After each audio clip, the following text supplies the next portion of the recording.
यहाँ बोर्ड पर चलिए बात नहीं ठीक है।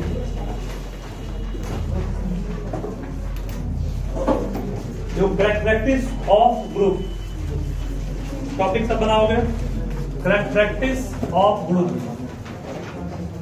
आवाज बिल्कुल भी नहीं।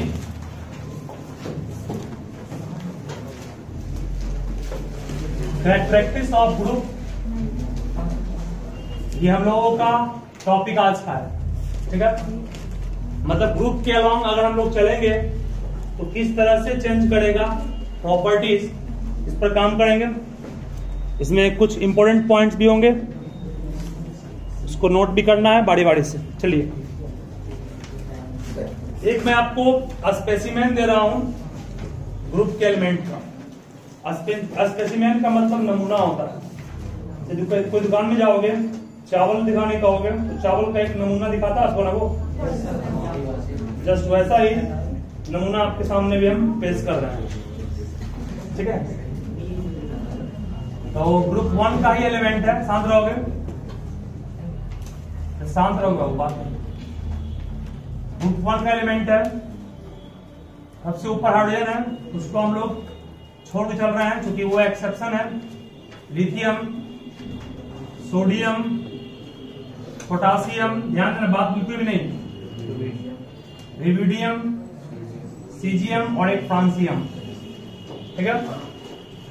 ये एलिमेंट हम लोग ग्रुप में टेकअप किए हैं, ठीक है ना। एकदम ध्यान दो, कहीं दिक्कत, जो कंसेप्ट आपका है वो अपने आप क्लियर होगा। हाइड्रोजन को हम लोग क्या किए, छोड़ दिए। ग्रुप 1 एलिमेंट ये भी है, छोड़ क्यों दिए हैं, चूंकि ये थोड़ा एक्सेप्शन है, अपवाद है, क्योंकि हाइड्रोजन मेटल नॉन मेटल है ना, फिर भी इसको इस ग्रुप में रखा गया। हाइड्रोजन का पोजीशन अभी तक कोई डिसाइड नहीं किया, कोई भी टेबल डिसाइड नहीं किया, इसलिए बस उसको हम लोग यहां रखा। गलती ये भी है, सही नहीं है भी। एटॉमिक नंबर आइए लिथियम का कितना होता है, 3। इसी कितना होगा, 2 है। सोडियम का 11, इसी कितना होगा, 2 8 1। इसका 19, इसी कितना होगा, 2 8 8 1। इन सबका पढ़े नहीं है, छोटो जिसका पढ़े उसी सुना करें। चलिए, पहला प्रॉपर्टी हम विकसित करने वाले हैं इलेक्ट्रॉनिक कॉन्फ़िगरेशन। तो कहा गया है कि all the elements in a group have similar electronic configuration of outer most shell. देखो ध्यान से, इस ग्रुप फर्स्ट का जितना भी एलिमेंट है, इन सबके आउटर मोस्ट सेल में जो इलेक्ट्रॉन है सब में सेम ही आ रहा है ना। इसका मतलब कहेंगे electronic configuration of all the elements in the same group have same number of electrons in their outer most shell, ठीक है। देखो सबसे पहला टॉपिक इलेक्ट्रॉनिक कॉन्फ़िगरेशन, ईसी। देखो all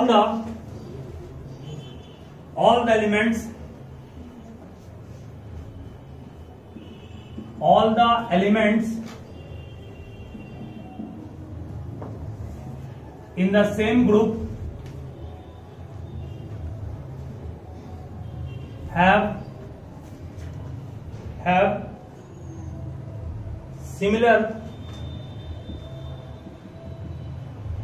similar electronic configuration of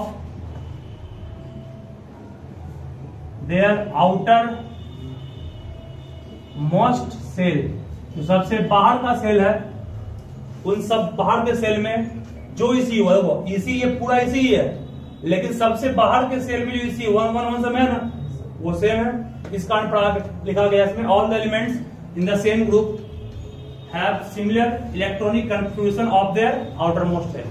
अगर इसको नहीं लिखते तो यह स्टेटमेंट गलती होता, तो सब अलग है ना। 2 8 1, फिर 2 1, 2 8 8 1, सब आपस में अलग अलग है, बट आउटरमोस्ट का क्या है, सेम है, ठीक है। तो सेकेंड पॉइंट लिखोगे वैलेंसी। तो पहला था आपका इसी, इंपोर्टेंट नहीं इतना, ये इतना इंपोर्टेंट नहीं है, मिटा इसको ना। इसी के बाद देखो वैलेंसी। देखो all the elements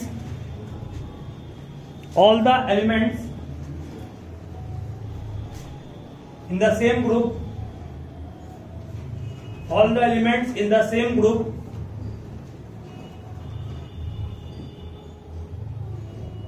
all the elements in the same group have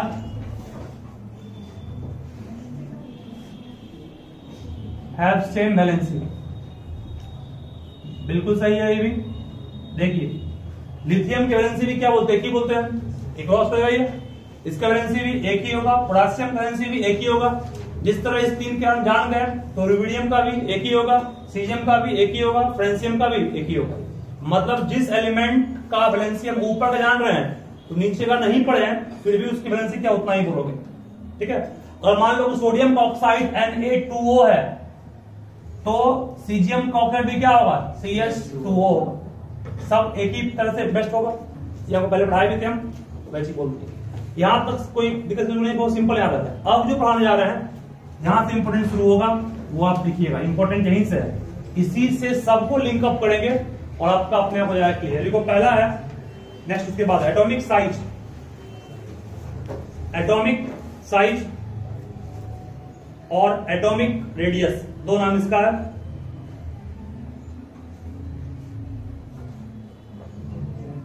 ठीक है, एटॉमिक साइज तीसरा पॉइंट है ये, एटॉमिक साइज या एटॉमिक रेडियस। एटॉमिक साइज या एटॉमिक रेडियस ये क्या होता है, सभी इस पर ध्यान दीजिएगा। ध्यान दो कि बहुत सिंपल ये भी है।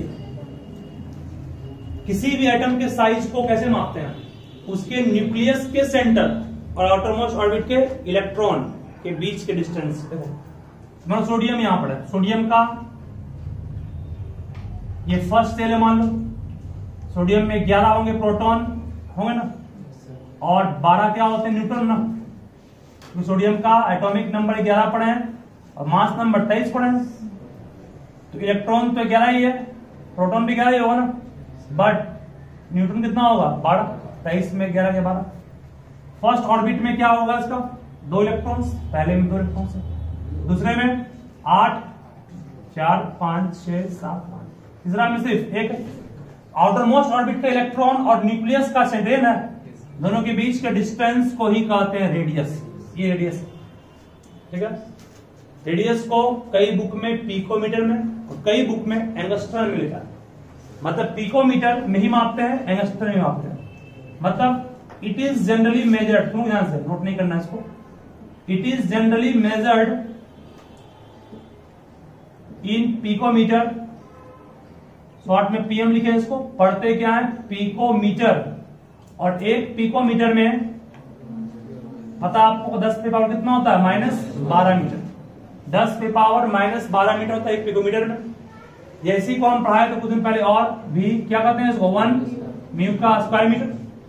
और एक एंगस्ट्रम में 10 पे पावर -10 मीटर। तो कहीं कहीं आपको एंगस्ट्रम में रहेगा और कहीं कहीं पिकोमीटर में, दोनों सही है। लेकिन कहा यह गया है कि एटॉमिक साइज को आप जिस डिफाइन से लिखे हैं अभी, it is the distance between the centre of nucleus to the outermost orbits electron, सबसे बाहरी सेल में जो इलेक्ट्रॉन है वो। बट आउटरमोस्ट ऑर्बिट फिक्स नहीं है, बट आउटरमोस्ट ऑर्बिट ये फिक्स नहीं है कि हमेशा ये इतना ही डिस्टेंस पर इवॉल्व करेगा, ठीक है। आउटरमोस्ट ऑर्बिट फिक्स नहीं है, ये आपका ऑर्बिट इसका चेंज करता है, फ्लेक्सिबल है, ठीक है। और इसको हम लोग काफी माइन्यूटली रीड करेंगे तो इसका ऑर्बिट ये फिक्स नहीं है। ये ऑर्बिट क्या होता है, चेंजिंग, ये लगातार करता है। जब इसका ऑर्बिट चेंज करेगा तो क्या r घट बढ़ जाएगा, जब r घट बढ़ जाएगा तो उसको हम लोग नॉर्मली इस डिफाइन को गलत मानते हैं। फिर इसका एक्चुअल डिफाइन क्या आया कि 2 लगातार न्यूक्लियस, तो किसका, सोडियम का, जैसे मॉलिक्यूल मान लो H2 मॉलिक्यूल से, तो हाइड्रोजन का 2 आइटम होगा ना, एक H मान लो ये है, एक H ये, दोनों आपस में लिंकअप किया हो, टच किया होगा, कनेक्ट किया होगा। दोनों के न्यूक्लियस के बीच का जो डिस्टेंस है उसका एवरेज निकालना है, ठीक है। मींस दोनों के न्यूक्लियस के बीच के डिस्टेंस का एवरेज निकालोगे तो जो कुछ आएगा that is called atomic radius. मतलब कि एटॉमिक रेडियस को मापने का एक्चुअल तरीका क्या है, 2 लगातार एटम का जो मॉलिक्यूल्स है ना, उस दोनों मॉलिक्यूल्स, 2 एटम जो आपके हैं, मान लो H2 है तो हाइड्रोजन 2 मॉलिक्यूल्स यहाँ पर H है, तो इसके न्यूक्लियस और इसके न्यूक्लियस के बीच का डिस्टेंस है ना, उसका एवरेज निकालना पड़ेगा। तो देखो लिखाते हैं इसको हम पहले। नॉर्मली इट इज मेजर्ड, इसको डिफाइन लिखो पहले। Normally atomic size measured Normally atomic size is measured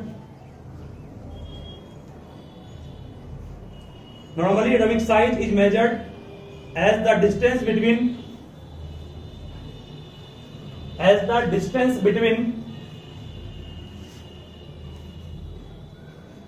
nucleus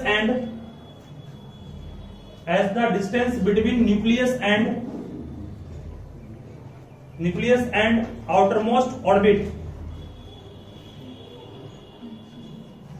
ठीक है, outermost orbit, but outermost orbit is not fixed.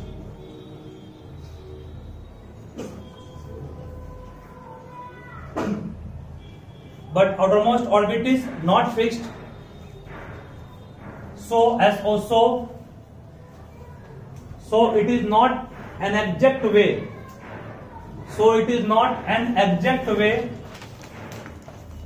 To determine, so it is not an exact EXAT. Exact मतलब क्या होता है? बिल्कुल सटीक, ठीक है? It is not an exact way to determine atomic radius.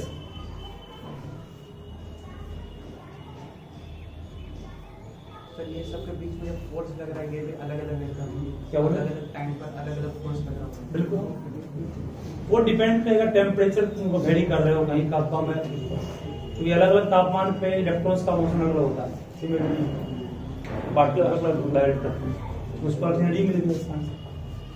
हाँ लिखोगे तो उसका एक्चुअल क्या तरीका है वो लिखोगे, लेकिन एक्चुअली इट इज मेजर्ड, इसी में actually it is measured by the mean distance, mean मतलब average distance, by the mean distance between the centres of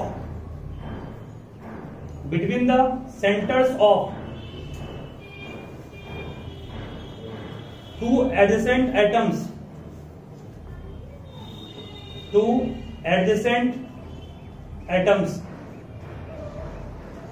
ठीक है, टू एडिसेंट एटम। जैसे सुनोगे यहां पर ध्यान से, कहता है क्लोरीन का एक मॉलिक्यूल है, ठीक है, इसको हम लोग कह रहे हैं Cl2, ध्यान देना। क्लोरीन का एक मॉलिक्यूल है जो कि Cl2 है। हाँ एक बात और सुनोगे, क्या होना चाहता है, मतलब ये एटॉमिक जो आउटरमोस्ट ऑर्बिट का सेल है वो कब चेंज करेगा? वो चेंज तब करेगा जब मान लिया जाए कि अभी मान लो Cl2 है और N है, NO2 कहीं बनेगा क्या? ये तो कहीं बनेगा ही नहीं, क्योंकि मेटल्स का कभी मॉलिक्यूल नहीं बनता है ना। मॉलिक्यूल हमेशा नॉन मेटल का बनता है, Cl2, O2, N2, H2 सब बनता है। जब इसका मॉलिक्यूल नहीं बना तो समझ जाना कि इसका आउटरमोस्ट ऑर्बिट जो है वो फिक्स है, लेकिन जब मॉलिक्यूल बनता है तो वो उसके इलेक्ट्रॉन को शेयर करता है, ये इसको, तब दोनों आपस में क्या होता है, उसका ऑर्बिट कम होता है ना, इसको बॉन्ड लेंथ कहते हैं। उस समय ये आउटरमोस्ट ऑर्बिट जो है वो आपका चेंज करेगा।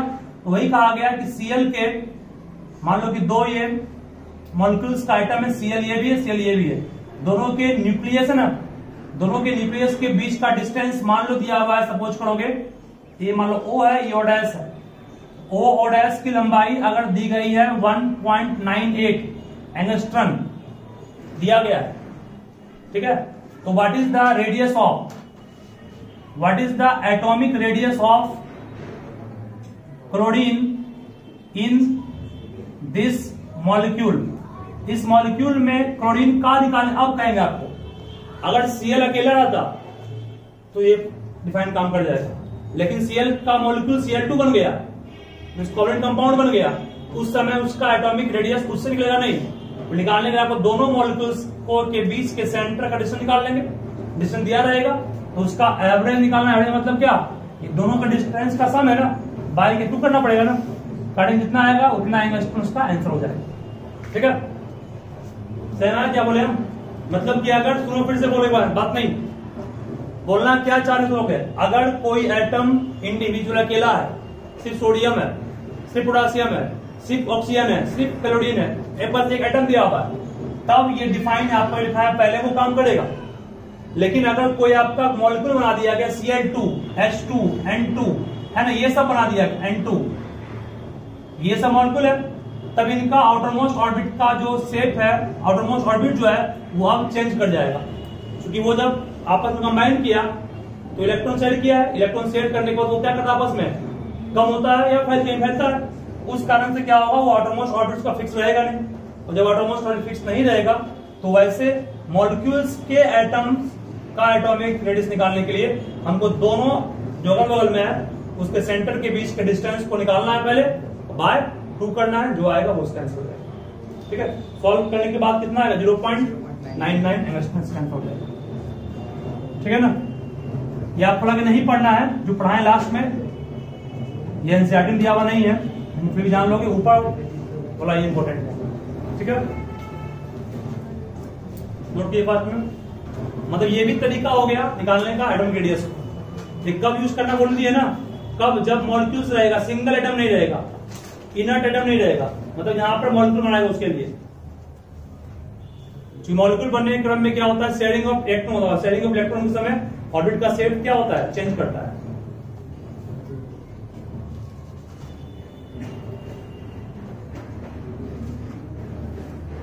ठीक है, हम लोग मेन थीम पर नहीं आए, मेन क्या बोलना चाह रहे हैं उसको दिखाना है। तो अभी इसका सिर्फ साइज मापते कैसे हैं, मापते किसमें है, और अगर मॉलिक्यूल रहेगा तो कैसे मापेंगे, इस चीज का।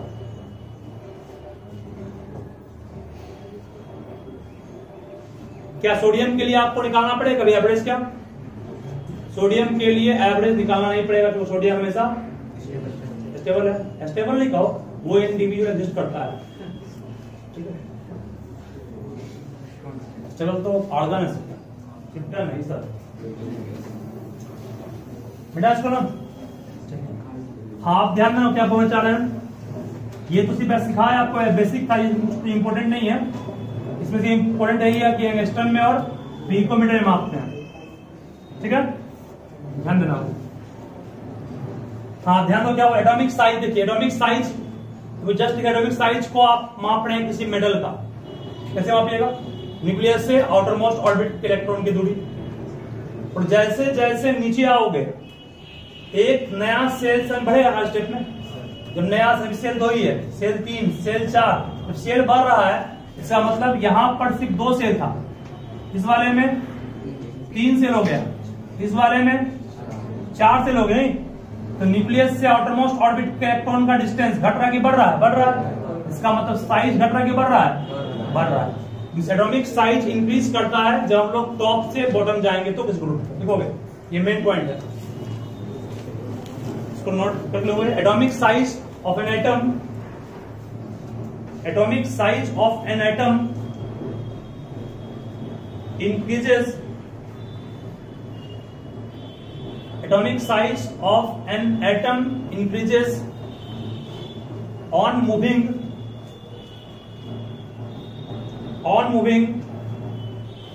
down of a group, on moving down, down means जब जाएंगे नीचे की ओर तो, ऊपर आएंगे तो घटेगा।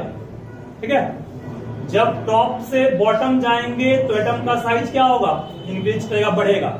ठीक है, यही रेफरेंस है सारे, जितना पीछे इसके बाद सबका यही रेफरेंस है। कैसे आपको देखिएगा, एटॉमिक साइज क्या हो रहा है, एटॉमिक साइज लगातार बढ़ रहा है, क्यों, देखो बिकॉज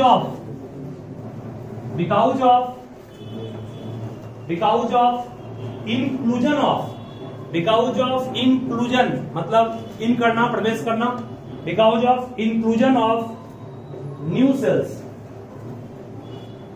नया सेल बढ़ रहा है ना, पहले वाले में 2 सेल था, सेकेंड वाले में 3 सेल आ गया, थर्ड में 4 सेल आ गया, ऐसा सेल की संख्या बढ़ रही है। तो नए सेल के इंक्लूजन के कारण एटॉमिक साइज ज्यादातर क्या हो रहा है, बढ़ रहा है। ये पॉइंट नंबर आपका 3 हो गया। नेक्स्ट हो गया आयोनाइजेशन एनर्जी, फोर्थ पॉइंट है, एस चांद में दिया हुआ नहीं है ये, ionisation energy, IONIZATION, ionisation energy. ठीक है, ध्यान देना, बात नहीं, ये क्या होता है, ध्यान दीजिए इस पर।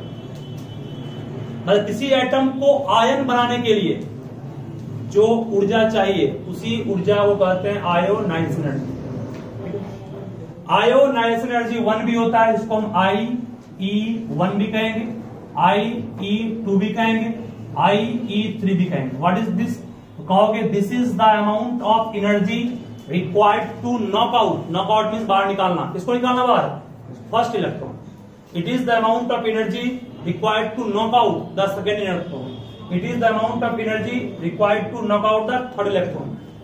ठीक है, तो मान लो कि पहले इलेक्ट्रॉन को निकाल रहे हैं आप, ठीक है, पहला इलेक्ट्रॉन निकाले, दूसरा निकालना पड़ेगा। मान लो कि मैग्नीशियम में क्या होता है, 2 8 2 पड़ेगा ना, फर्स्ट को निकाले, 2 8 2 में फर्स्ट को निकाले। एल्युमिनियम में क्या होगा? एल्युमिनियम में 2 8 3 होगा।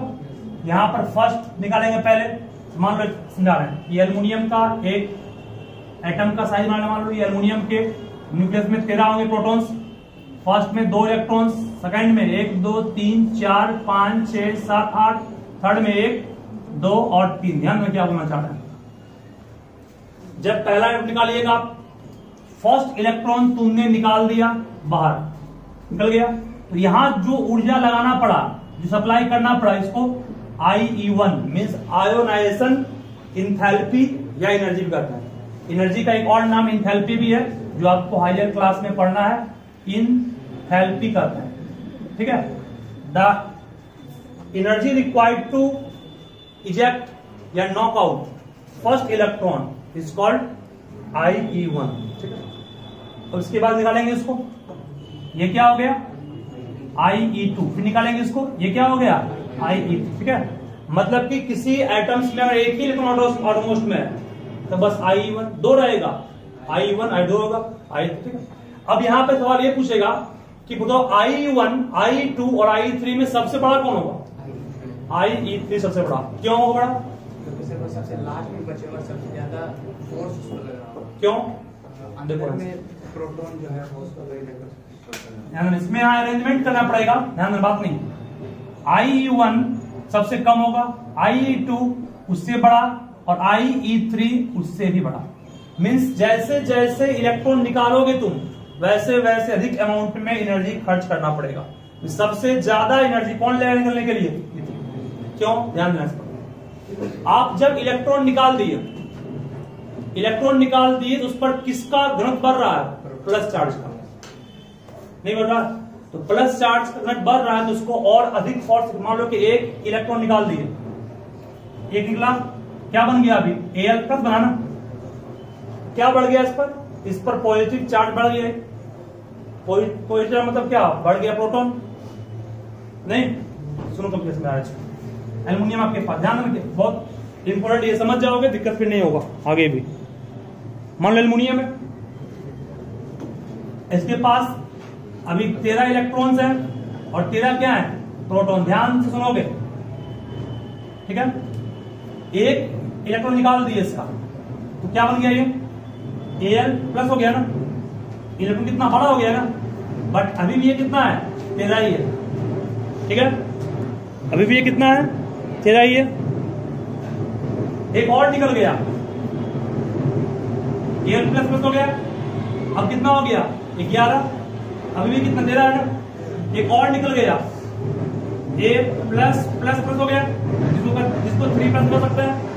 अब कितना हो गया? 10। हम बोलना ये चाह रहे हैं,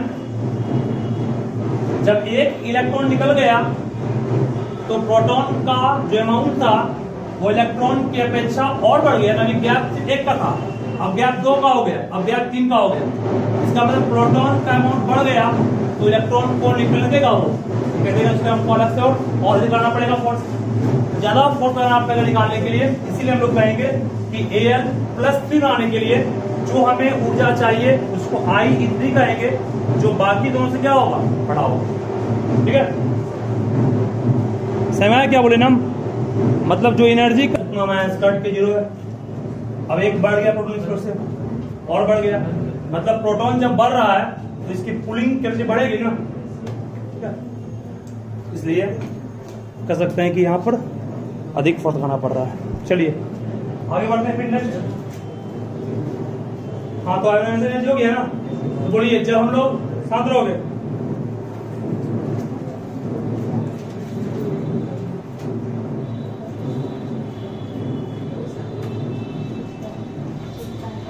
जब हम लोग यहां पर लिखोगे आप on moving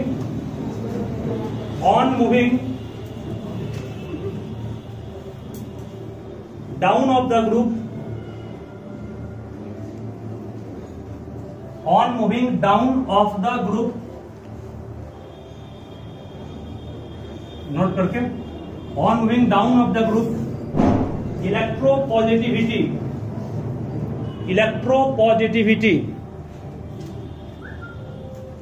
on moving down of the group electropositivity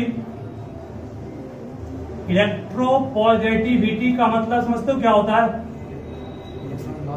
electron loss करने की एबिलिटी, ठीक है। इलेक्ट्रॉन लॉस करेगा तब तो बनेगा plus. Electropositivity of an atom increases, सुनिए क्यों, ध्यान देना, ये इंपॉर्टेंट है। जैसे कि मान लिया जाए आप जब डाउन जा रहे हैं तो न्यूक्लियस में कौन है? प्रोटॉन्स है। आउटर मोस्ट ऑर्बिट की इलेक्ट्रॉन की दूरी घट रही कि बढ़ रही है? बढ़ रही है ना। अभी आउटर मोस्ट ऑर्बिट का इलेक्ट्रॉन्स न्यूक्लियस से बहुत कम दूरी पे था, बाद में और बढ़ गया, नहीं बढ़ गया, इसके बाद और बढ़ जाएगा। डिस्टेंस बढ़ा तो फोर्स क्या होगा? डिस्टेंस बढ़ेगा तो फोर्स घटेगा ना। जब फोर्स घटेगा तो निकालना आसान हो जाएगा। इसका मतलब जो जो न्यूक्लियस से दूर बढ़ जाएंगे, बढ़ेगा वो डिस्टेंस, क्योंकि सेल बढ़ रहा है, सेल बढ़ रहा है, डिस्टेंस बढ़ेगा, डिस्टेंस बढ़ेगा, निकालना आसान होगा, निकालना आसान होगा तो कहेंगे इलेक्ट्रोपॉजिटिविटी का रेट जो है वो क्या होगा? बढ़ेगा जब डाउन जाएंगे। किसके? हम लोग किसी ग्रुप के। क्या नंबर ऑफ प्रोटॉन बढ़ रहा है, देखो ध्यान देना आपको, ये तो ऐसा सवाल ये भी है। Force is directly proportional to product of होता है चार्जेस, और फोर्स इनवर्सली होता है distance of square between them, ठीक है। चार्ज और डिस्टेंस में क्या देख रहे हैं? ये स्क्वायर के रेट में बढ़ेगा, स्क्वायर, ये स्क्वायर के रेट में बढ़ रहा है। और यहां तो Q2 कांस्टेंट सबका है ना, बाहर का जो कांस्टेंट ही है। जब कांस्टेंट है तो इसको हम F1 डायरेक्टली Q1 कहेंगे। यहां स्क्वायर है मतलब कि बढ़ाएंगे 2 तो बढ़ेगा, घटेगा 1/4, लेकिन डायरेक्टली है ना। तो तेजी में ये होगा कि ये होगा? तेजी में ये हो रहा है। जितना तेजी में ये बढ़ रहा है उससे ज्यादा तेजी में ये घट रहा है, तो इम्पैक्ट किसका रहेगा? घटेगा रहेगा ना। इसलिए कहेंगे कि हम लोग जब डाउन द ग्रुप जाएंगे तो इलेक्ट्रॉन को लॉस करने की एबिलिटी बढ़ेगी, और लॉस करने की एबिलिटी बढ़ेगी, दैट मींस इलेक्ट्रोपॉजिटिविटी बढ़ेगा, ठीक है। इसको समझने का सबसे बेस्ट सही फॉर्मूला हुआ है। फिर बोल देते हैं एक बार, हम कूलम्स लॉ में पढ़ना आपको है, या फर्स्ट में पढ़ाए भी थे आपको हम, 2 चार्ज है Q1 Q2 दोनों के बीच का डिस्टेंस R है, जो फोर्स काम करता है उसका फॉर्मूला क्या होता है? K into Q1 into Q2 bye square. K भी कांस्टेंट है और आउटर मोस्ट ऑर्बिट का सबका एक ही है ना, मान लो Q2 भी कांस्टेंट है, हट गया ना, ये सिर्फ ये बना। इसका मतलब F डायरेक्टली किसके है? Q1 प्रोटॉन है यहाँ पर जो न्यूक्लियस के अंदर है, और R क्या है? डिस्टेंस हो गया ना। जितना तेजी में ये बढ़ रहा है उससे ज्यादा तेजी में ये घट रहा है, तो इम्पैक्ट रहेगा घटने का। इसलिए कहेंगे कि फोर्स घटेगा। जब फोर्स घटेगा तो हम लोग का ये बढ़ेगा, ये बढ़ रहा है तो फोर्स क्या होगा? घटेगा ना। और फोर्स घटेगा तो हम लोग कहेंगे निकालना इलेक्ट्रॉन को ज्यादा आसान होगा, ठीक है। चलिए अब जो इसी सबको लिंकअप कर रहे हैं, एटॉमिक साइज बढ़ेगा, एटॉमिक साइज बढ़ा तो इलेक्ट्रोपॉजिटिविटी बढ़ा, इलेक्ट्रोपॉजिटिविटी बढ़ा तो केमिकल रिएक्टिविटी बढ़ा, नहीं बढ़ा। इलेक्ट्रोपॉजिटिविटी बढ़ने से केमिकल रिएक्टिविटी बढ़ेगा नहीं, तो केमिकल रिएक्टिविटी क्या होता है? जितना आसानी से इलेक्ट्रॉन लॉस कर दे वो उतना ज्यादा रिएक्टिव, ठीक है। इलेक्ट्रॉन लॉस करने का रेट घट रहा है कि बढ़ रहा है? बढ़ रहा है ना, तो केमिकल रिएक्टिविटी भी क्या होगा? बढ़ेगा। एटॉमिक साइज बढ़ रहा है, केमिकल रिएक्टिविटी बढ़ रहा है, इलेक्ट्रोपॉजिटिविटी भी बढ़ रहा है, ठीक है। क्या बोले हम? यही मतलब मेन है। साइज बढ़ेगा उतना दूर जाएगा, दूर जाएगा निकालना उतना आसान, जितना आसान निकलेगा उतना कम एनर्जी लगेगा आपका। इसका मतलब केमिकल रिएक्टिविटी उतना ज्यादा होगा, इस कम एनर्जी में ही निकलने को तैयार है वो, इसका मतलब रिएक्शन फास्ट करेगा, ठीक है। तो जब भी आप डाउन द ग्रुप जाएंगे तो एटॉमिक साइज बढ़ रहा है, सेल बढ़ने के कारण, इलेक्ट्रोपॉजिटिविटी बढ़ रहा है क्योंकि इलेक्ट्रॉन को निकालना आसान हो रहा है, और केमिकल रिएक्टिविटी भी इसी पर डिपेंड कर गया ना, जितना आसानी से लॉस करेगा इलेक्ट्रॉन्स को समय उतना रिएक्टिव है ये। इसलिए पोटेशियम को आप रिएक्टिव कहते हैं पोटेशियम से। क्यों? पोटेशियम बहुत ज्यादा दूर है ना, तो 1 को निकालना ज्यादा आसान है। किसके अपेक्षा? इसके अपेक्षा। ठीक है, इसलिए पोटेशियम को मोर रिएक्टिव कहा गया। ठीक है, याद है क्या बोले हम? चलिए देखो नेक्स्ट पॉइंट फिर मेटालिक कैरेक्टर। हाँ, एक बार और सुनोगे, यहाँ फर्क और आप लोग यही पढ़े हैं 9th क्लास में, मेटल का कैरेक्टर। मेटालिक कैरेक्टर क्या होता है? जो एलिमेंट या जो एटम इलेक्ट्रॉन को लॉस करे वो मेटल है। तो बोलिए इलेक्ट्रॉन को लॉस आसानी से इन तीनों में कौन करेगा? ये करेगा। इसका मतलब मेटल डिवेस्ट कौन होगा? ये होगा। इसका मतलब मेटालिक कैरेक्टर ही बढ़ रहा है।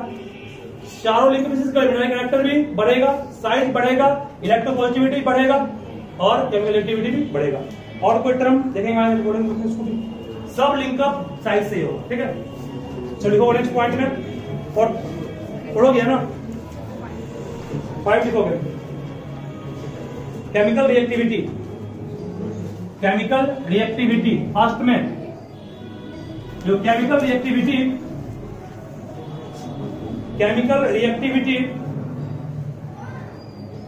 Of metal, chemical reactivity of metal increases, chemical reactivity of metal increases. Metal junction क्या होता है?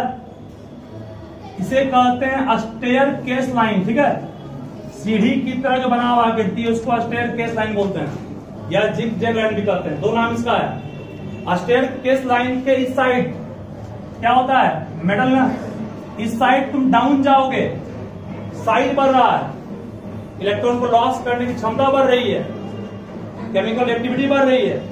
ठीक है, लेकिन नन मेटल तरफ क्या पढ़े? नन मेटल में आप लोग पढ़े हैं कि वो इलेक्ट्रॉन को गेन करता है ना। इसका मतलब यहां डाउन जाओगे तो केमिकल रिएक्टिविटी घटेगी। क्यों? क्योंकि इलेक्ट्रॉन को लॉस नहीं करती, गेन करता है। यहां लॉस करने की कैपेसिटी बढ़ रही है, बट नन मेटल की टेंडेंसी इलेक्ट्रॉन को गेन करने की, तो उल्टा होगा। देखोगे आप मेटालिक कैरेक्टर लिखा है, दिखाया क्या थी उसको नहीं दिखा रहे, उसको छोड़ो। Chemical reactivity of metal, chemical reactivity of metal, chemical reactivity of metal increases on going down of the group, on going down of the group. ठीक है, और पैराग्राफ चेंज करके फिर लिखोगे chemical reactivity of non metal, उल्टा हो जाएगा इसका। Chemical reactivity of non metal,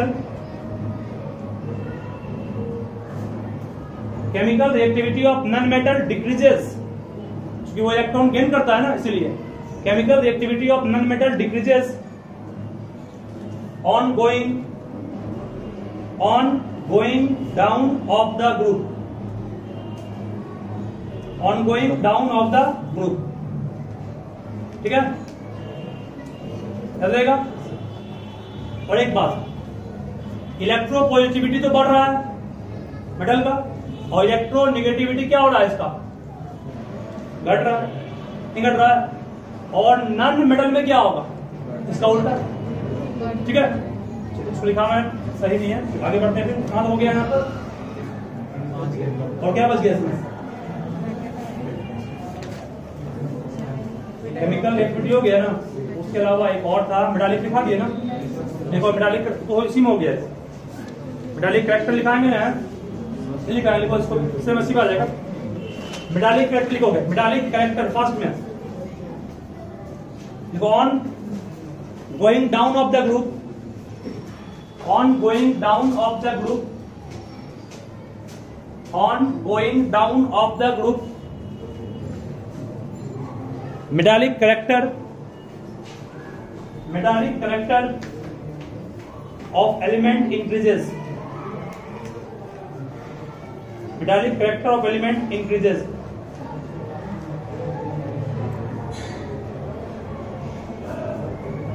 ठीक है, चलो उसके बाद फिजिकल प्रॉपर्टीज, लास्ट है ये physical properties.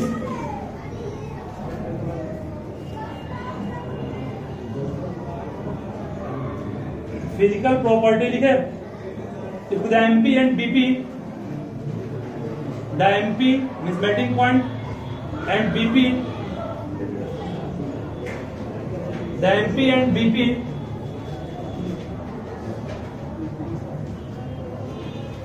of metal decreases on going down of the group. On going down of the group, the melting short में MP का है and BP of metals, ठीक है ना? The MP and BP of metal decreases on going down of the group, while MP and BP of non-metal, while MP and BP of non-metal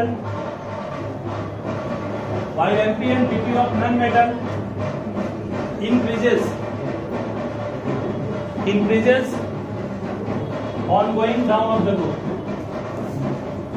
Increases on going down of the group. ये important नहीं है, तो आप रट लीजिएगा.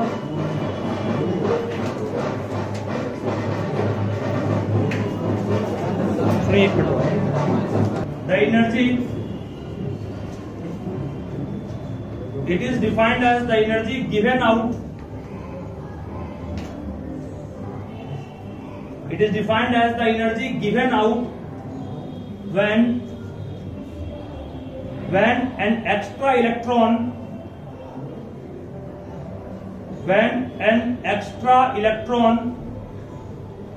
is added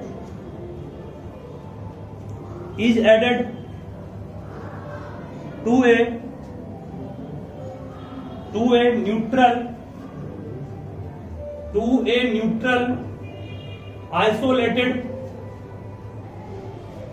neutral isolated atom.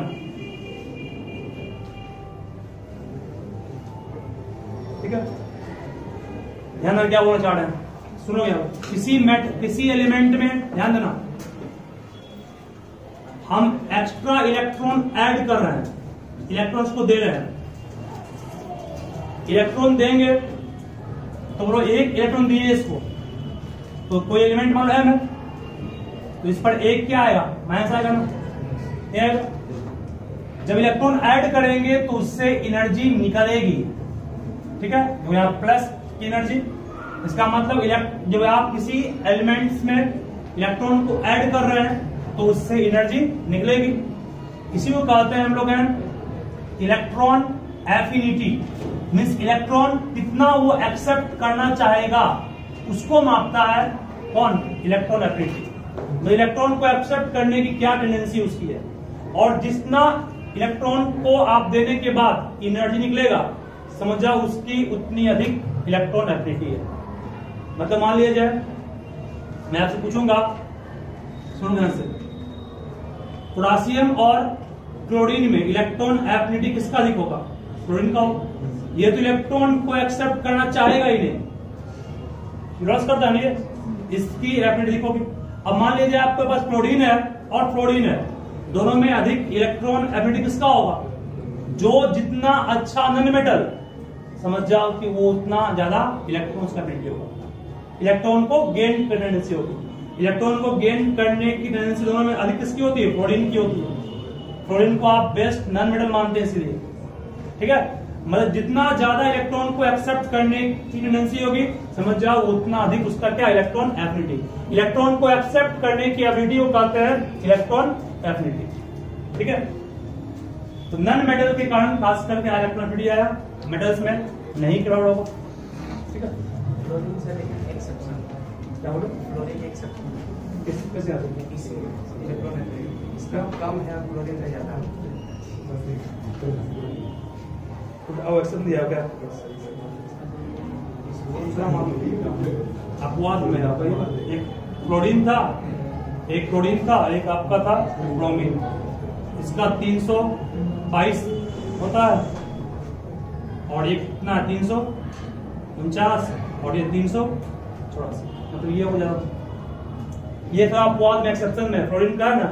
ये इससे अच्छा नॉन मेटल है, फिर भी ये अपवाद एक्सेप्शन है, ठीक है, कम इसका होगा। 322 होता है किसका? फ्लोरीन का। 349 किसका है? क्लोरीन का। और 384 किसका है? ब्रोमाइन का, ठीक है। ये आपको नहीं पढ़ना है, जिसको हम लास्ट टाइम बोले हैं उसको मैं ध्यान रखिएगा।